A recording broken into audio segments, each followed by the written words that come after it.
Hi everyone. Hello. Are you in my dressing room? This is Sharon. Sharon's mama makeup. Sharon makes me look pretty. Say hi, Sharon. Oh my gosh, Mom. I'm Lady Gaga. Patricia. This is Patricia. This is Matt Williams.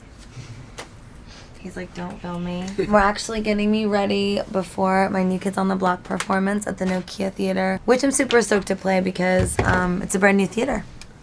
Have you ever had a surprise wardrobe malfunction? Yeah, for sure.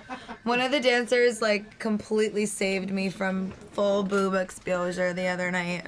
It was just like totally out, areola nipple in full view. Am I allowed to say that on E? Probably not. It was like full exposure, and it's a corset, so it's like up here looking up at me. My dancer, Duke Jones, was looking right down at me, and he just pushed it right back in, and I gave him a quick ladylike thank you nod, and I kept singing. The show must go on. Truth be told, if my whole top fell off, I'd continue and do the show, but if the wardrobe malfunctions, it's nobody's fault but mine, so the audience should not have to pay for my mistake. And who cares? Everyone wants to see a little boobs sometimes. There's the, oh, great. I'll give this. Let's talk intelligently about pop art for 2 hours and use that quote, please. Truthfully, we really think a lot about how the fashion fits into the show from a really graphic standpoint. For me, I don't endlessly obsess over whether other people consider my work to be pop art. It's I know.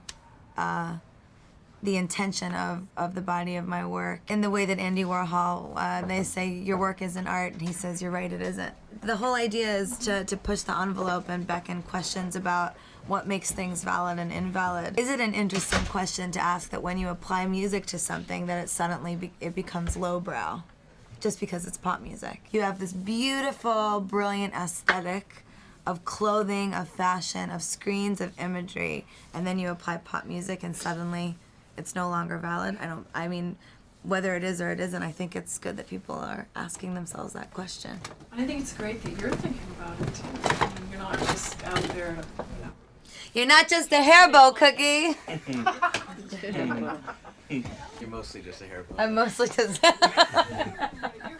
I'm mostly just a hair bow, but it grew right out of the. Your hair bow's growing. How do you feel about the Christina Aguilera comparison?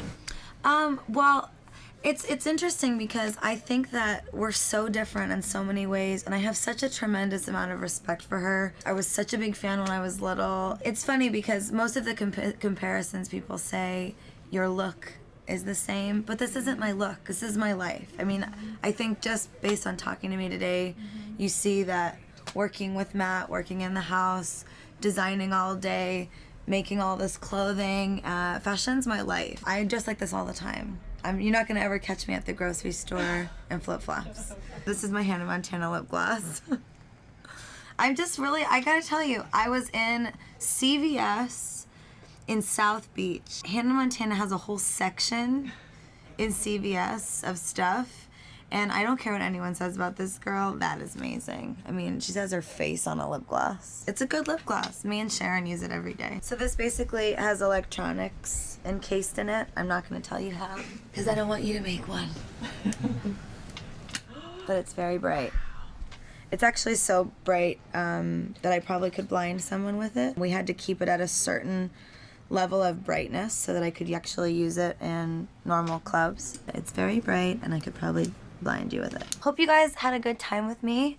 Me and my crystal crown are going to go get ready for the show, and thank you so much to E for coming and hanging out with me in my dressing room.